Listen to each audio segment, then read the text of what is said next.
Считаете ли вы, что Соединенные Штаты Америки совершили фатальную ошибку, начав этот конфликт?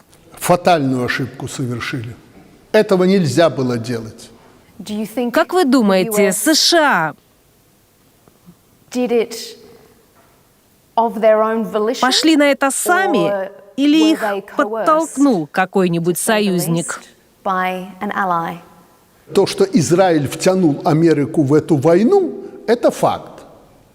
Большой, малый факт, не знаю. Время покажет.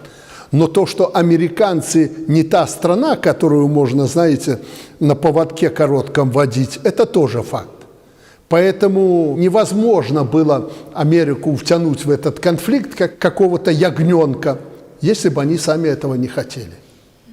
Они считали, что таким образом они могут решить любую проблему военным путем. Вот ракеты, бахнем, и все будет окей. Нет.